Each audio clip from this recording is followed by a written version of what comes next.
ಓಂ ದೇವಾನಾಂಚ ಋಷೀಣಾಂಚ ಗುರುಂ ಕಾಂಚನಸನ್ನಿಭಂ ಬುದ್ಧಿಭೂತಂ ತ್ರಿಲೋಕೇಶಂ ತಂ ನಮಾಮಿ ಬೃಹಸ್ಪತಿಂ.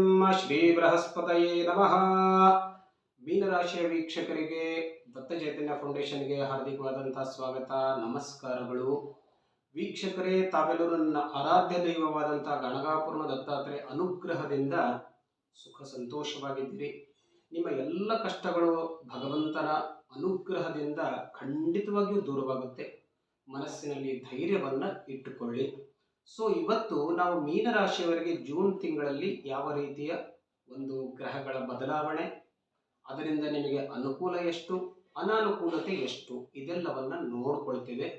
ಒಂದು ವೇಳೆ ಚಾನಲ್ಗೆ ಹೊಸದಾಗಿದ್ದರೆ ಸಬ್ಸ್ಕ್ರೈಬ್ ಮಾಡಿ, ಅಂದರೆ ನಮ್ಮ ನೋಟಿಫಿಕೇಶನ್ ನಿಮಗೆ ಸಿಗುತ್ತೆ. ಬೆಲ್ ಐಕಾನನ್ನು ಪ್ರೆಸ್ ಮಾಡಿ ಇಟ್ಕಿಡಿ. ಜ್ಯೋತಿಷ್ಯ ವಿಷಯ ಇರಬಹುದು, ವಾಸ್ತುವಿಗೆ ಸಂಬಂಧಪಟ್ಟಂತಹ ವಿಷಯ ಇರಬಹುದು, ಇನ್ನು ನಮ್ಮ ಚಾನಲನ್ನು ನೀವು ಬೇರೆ ಬೇರೆ ವಿಷಯವನ್ನು ತಿಳಿದುಕೊಳ್ಬೋದು. ಆಲ್ರೆಡಿ ನಾನು ಸಾಕಷ್ಟು ವಿಡಿಯೋಗಳನ್ನು ಅಪ್ಲೋಡ್ ಮಾಡಿದ್ದೇನೆ. ನೋಡಿ, ನಿಮ್ಮ ರಾಶಿಯ ಅಧಿಪತಿ ಅಂತಂದರೆ ಗುರು ಇದ್ದಾನೆ. ಧನು ಮೀನಯೋರು ಗುರು ಅಂತ ಹೇಳ್ತೇವೆ ನಾವು. ಅಂದರೆ ಮೀನರಾಶಿಯ ಅಧಿಪತಿ ಗುರು ಇದ್ದಾನೆ. ಮೊನ್ನೆ ಮೇಷರಾಶಿಯಿಂದ ವೃಷಭ ರಾಶಿಗೆ ಪ್ರವೇಶವನ್ನು ಮಾಡಿದ. ಈಗ ತೃತೀಯ ಸ್ಥಾನದಲ್ಲಿ ಗುರು ಮುಂದುವರಿತಾ ಇದ್ದಾನೆ, ಅಂದರೆ 3ನೇ ಭಾವದಲ್ಲಿ ಗುರು ಇದ್ದಾನೆ. ಸ್ವಲ್ಪ ಗುರುಬಲ ಸ್ವಲ್ಪ ಮಟ್ಟಿಗೆ ಕಡಿಮೆ ಆದಂತೆ, ಆದರೂ ಕೂಡ ತೊಂದರೆ ಇಲ್ಲ ಖಂಡಿತವಾಗಿ. ಆದರೂ ಕೂಡ ಶುಕ್ರನ ರಾಶಿಯಲ್ಲಿ ಗುರು ಮುಂದುವರಿತಾ ಇದ್ದಾನೆ. ಮತ್ತು ವಿಶೇಷವಾಗಿ ಅಂತಂದರೆ ಲಗ್ನ ಸ್ಥಾನದಲ್ಲಿರುವಂತಹ ರಾಹು ಸ್ವಲ್ಪ ಮಟ್ಟಿಗೆ ತೊಂದರೆಯನ್ನು ಖಂಡಿತವಾಗಿಯೂ ಕೊಡುತ್ತಾನೆ. 2 ವಿಷಯದಲ್ಲಿ ನೋಡಿ, ಒಂದು ಶನಿಯ ಸಾಡೆಸಾತಿಯ ಪ್ರಭಾವ ನಿಮ್ಮ ಮೇಲೆ ಆಗ್ತಾ ಇದೆ. ಅದರ ಜೊತೆಗೆ ಲಗ್ನದಲ್ಲಿರುವಂಥ ರಾಹು, ಈ 2 ವಿಶೇಷವಾಗಿ ನಿಮಗೆ ಶಾರೀರಿಕವಾಗಿ ಮತ್ತು ಮಾನಸಿಕವಾದಂತಹ ತೊಂದರೆಗಳನ್ನು ಕೊಡುವಂಥ ಗ್ರಹಗಳು. ಇದನ್ನು ಈಗಾಗಲೇ ನಿಮ್ಮ ಅನುಭವಕ್ಕೆ ಸಾಕಷ್ಟು ಪ್ರಮಾಣದಲ್ಲಿ ಬಂದಿರುತ್ತೆ. ಸೊ ಹಾಗಾಗಿ ಶಾರೀರಿಕವಾಗಿ ನೀವು ಕಾಳಜಿಯನ್ನು ತೆಗೆದುಕೊಳ್ತಕ್ಕದ್ದು, ಅಂದರೆ ಯಾವುದೇ ರೀತಿಯ ಒಂದು ರೀತಿಯ ತೊಂದರೆ ಆಯಿತು ಅಂತಂದರೆ ಅದನ್ನು ಖಂಡಿತವಾಗಿ ಅಲಕ್ಷ್ಯ ಮಾಡಲಿಕ್ಕೆ ಹೋಗಬೇಡಿ. ಅದಕ್ಕೆ ಬೇಕಾದಂಥ ಉಪಚಾರಗಳನ್ನು ತೆಗೆದುಕೊಳ್ಳಿ. ಅದರಂತೆ ಸ್ವಲ್ಪ ಮಾನಸಿಕವಾಗಿ ಪ್ರಬಲತೆಯನ್ನು ತೆಗೆದುಕೊಳ್ಳಿ. ಮನಸ್ಸನ್ನು ಗಟ್ಟಿ ಮಾಡಿಕೊಳ್ಳಿ. ರಾಹು ಮನಸ್ಸನ್ನು ಕದಡುವಂಥ ಸಾಧ್ಯತೆ ಇರುತ್ತೆ. ಅದರ ಮೇಲೆ ಶನಿಯ ಉಪದ್ರವ ಅನಾವಶ್ಯಕವಾಗಿ ಮನಸ್ಸನ್ನು ವಿಚಲಿತವಾಗಿ ಮಾಡ್ತಾನೆ ಮತ್ತು ಈ ನಕಾರಾತ್ಮಕ ವಿಚಾರಗಳನ್ನು ಜಾಸ್ತಿಯಾಗಿ ಸೃಷ್ಟಿ ಮಾಡ್ತಾನೆ ರಾಹು. ಅದರ ಜೊತೆಗೆ ಒಂದು ಭಯದ ವಾತಾವರಣವನ್ನು ಕೂಡ ನಾವು ರಾಹುವಿನಿಂದ ನೋಡಲಿಕ್ಕೆ ಸಾಧ್ಯತೆ ಇರುತ್ತೆ. ಸೊ ಈಗ ಒಂದು ವೇಳೆ ವಿಶೇಷವಾಗಿ ಇದಕ್ಕೆ ಸಂಬಂಧಪಟ್ಟಂತಹ ತೊಂದರೆ ಇದ್ದರೆ ಈ 2 ಗ್ರಹಗಳ ಒಂದು ಆರಾಧನೆ ಅಥವಾ ಇದರ ಉಪಾಸನೆಯನ್ನು ಮಾಡಿಕೊಳ್ಳಿ. ಶನಿಯ ಸ್ತೋತ್ರಾದಿಗಳನ್ನು ಹೇಳ್ಕೊಳ್ಳಿ. ರಾಹುವಿಗೆ ಬೇಕಾದರೆ ರಾಹುವಿನ ಸ್ತೋತ್ರ ಅಂತಂದರೆ ಅರ್ಧಕಾಯಂ ಮಹಾವೀರ್ಯಂ ಅಂತ ಹೇಳಿಬಿಟ್ಟು ಅದನ್ನು ಮಾಡ್ಕೊಳ್ಳಿ, ಅಥವಾ ನಾಗಪೂಜಾದಿಗಳನ್ನು ಮಾಡಿಕೊಳ್ಳಿ. ಅಂದರೆ ಈ 2 ಗ್ರಹಗಳ ಪರಿಹಾರವನ್ನು ನೀವು ಮಾಡಲಿಕ್ಕೆ ಸಾಧ್ಯತೆ ಇರುತ್ತೆ. ದ್ವಿತೀಯದಲ್ಲಿ ಸ್ವರಾಶಿಯ ಕುಜ ಇದ್ದಾನೆ. ಸ್ವಲ್ಪ ಮಟ್ಟಿಗೆ ಒಳ್ಳೆಯ ಪ್ರಭಾವವನ್ನು ಕೊಡ್ತಾನೆ.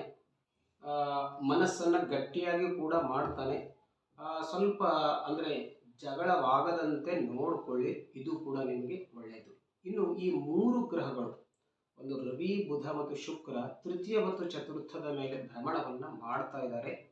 ವಿಶೇಷವಾಗಿ ಸುಖಸ್ಥಾನದಲ್ಲಿ ಬಂದಾಗ ನಿಮಗೆ ಸ್ವಲ್ಪ ಮಟ್ಟಿಗೆ, ಅಂದರೆ ಉತ್ತರಾರ್ಧ, ಜೂನ್ನ ಉತ್ತರಾರ್ಧ ಒಂದು ಮನೆಯಲ್ಲಿ ಒಳ್ಳೆಯ ವಾತಾವರಣ ನಿರ್ಮಾಣ ಆಗುತ್ತೆ, ಮನಃಶಾಂತಿ ಸಿಗುತ್ತೆ, ಆಧ್ಯಾತ್ಮಿಕ ವಾತಾವರಣ ಇರುತ್ತೆ.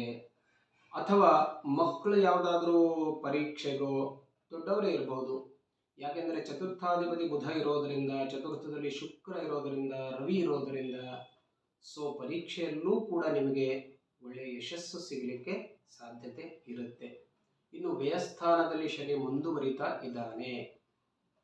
ಒಂದಷ್ಟು ಮಟ್ಟಿಗೆ ದುಡ್ಡನ್ನು ಖರ್ಚು ಮಾಡಿಸುವ ಸಾಧ್ಯತೆ ಇರುತ್ತೆ ಶನಿಯಿಂದ. ಅದರಲ್ಲೂ ವಿಶೇಷವಾಗಿ ನೋಡ್ಕೊಳ್ಳಿ, ಮನೆಯಲ್ಲಿ ವಿಶೇಷವಾಗಿ ಮಕ್ಕಳು ಯಾರಾದರೂ ಮೀನರಾಶಿಯವರಿದ್ದರೆ ಅನಾವಶ್ಯಕ ದುಡ್ಡು ಖರ್ಚು ಮಾಡಲಾರದಂತೆ ನೋಡ್ಕೊಳ್ಳಿ. ವ್ಯಸನಕ್ಕೆ ಏನಾದರೂ ಖರ್ಚು ಮಾಡ್ತಾರೋ ಆ ಕಡೆಗೆ ಗಮನವನ್ನು ಕೊಡಿ. ಅದರಿಂದಲೂ ಕೂಡ ಒಳ್ಳೆಯದಾಗುತ್ತೆ. ಎಚ್ಚರಿಕೆ ವಹಿಸಿಕೊಳ್ಳೋದು ತುಂಬ ಒಳ್ಳೆಯದು. ಸಪ್ತಮದಲ್ಲಿರುವಂತಹ ಕೇತು ದಾಂಪತ್ಯ ಜೀವನದಲ್ಲಿ ಒಂದಷ್ಟು ಮಟ್ಟಿಗೆ ಉಪದ್ರವವನ್ನು ಕೂಡ ಮಾಡಬಹುದು. ಅನಾವಶ್ಯಕವಾಗಿ ಮಾತನ್ನು ಬೆಳೆಸಲಿಕ್ಕೆ ಪ್ರಯತ್ನವನ್ನು ಮಾಡಬೇಡಿ. ಮಾತನ್ನು ಅಲ್ಲಿಗೆ ಬಿಟ್ಟುಬಿಡಿ. ಸ್ವಲ್ಪ ಸಹನೆಯನ್ನು ಜಾಸ್ತಿ ಮಾಡಿಕೊಳ್ಳಿ. ಅದರಿಂದ ಕೂಡ ಆಗುವಂಥ ಒಂದು ಅನಾವಶ್ಯಕವಾದಂಥ ಒಂದು ತೊಂದರೆಯನ್ನು ನೀವು ತಪ್ಪಿಸಿಕೊಳ್ಳಲಿಕ್ಕೆ ಸಾಧ್ಯತೆ ಇರುತ್ತೆ. ಸೊ ಅದನ್ನು ಬಿಟ್ಟರೆ ದಶಮಾಧಿಪತಿ ಅಂದರೆ ಉದ್ಯೋಗಾಧಿಪತಿ ಗುರು ಇದ್ದಾನೆ. ಸ್ವಲ್ಪ ಪರವಾಗಿಲ್ಲ ಅನ್ಬೋದು. ಉದ್ಯೋಗದಲ್ಲಿ ಒಂದಷ್ಟು ಇದ್ದ ಸ್ಥಿತಿ ಮುಂದುವರಿಯುತ್ತೆ. ವಿಶೇಷವಾಗಿ ಏನು ಲಾಭ ಆಗೋದಿಲ್ಲ, ಇದ್ದ ಸ್ಥಿತಿ ಮುಂದುವರಿಯುತ್ತೆ. ಇನ್ನು ಲಾಭಾಧಿಪತಿ ಶನಿ ಇರೋದರಿಂದ ಲಾಭದಲ್ಲೂ ಕೂಡ ಕೊಂಚ ಮಟ್ಟಿನ ನಿಧಾನಗತಿಯನ್ನು ನೀವು ಅನುಭವಿಸ್ತೀರ. ಅಂದರೆ ವ್ಯಾಪಾರಾದಿಗಳಲ್ಲಿ ವಿಶೇಷವಾದಂಥ ಲಾಭದ ಅಪೇಕ್ಷೆಯನ್ನು ಮಾಡಬೇಡಿ, ಅದರಿಂದಲೂ ಕೂಡ ಒಳ್ಳೆಯದಾಗುತ್ತೆ. ಸೊ ಈ ಮಾಸದಲ್ಲಿ ನೀವು ವಿಶೇಷವಾಗಿ ಒಂದು ರಾಹು ಮತ್ತು ಶನಿಯ ಒಂದು ಆರಾಧನೆಯನ್ನು ಮಾಡಿದ್ದಾದರೆ ಖಂಡಿತವಾಗಿಯೂ ಈ ಮಾಸ ನಿಮಗೆ ಯಾವುದೇ ರೀತಿಯ ತೊಂದರೆಯನ್ನು ಕೊಡೋದಿಲ್ಲ. ಇದ್ದಂಥ ತೊಂದರೆಯನ್ನು ನೀವು ನಿವಾರಣೆ ಮಾಡಿಕೊಳ್ಳಿಕ್ಕೆ ಸಾಧ್ಯತೆ ಇದೆ. ಸ್ತೋತ್ರಗಳಿಗೆ ಏನಾದರೂ ನಿಮಗೆ ಬೇಕು ಅಂತಂದರೆ ವಾಟ್ಸಪ್ಗೆ ಕಳಿಸ್ಕೊಡಿ, ಆ ಮಂತ್ರವನ್ನು ನಾವು ನಿಮಗೆ ಕಳಿಸ್ಕೊಡ್ತೇವೆ. ಮತ್ತೆ ಭೇಟಿಯಾಗೋಣ. ನಮಸ್ಕಾರ.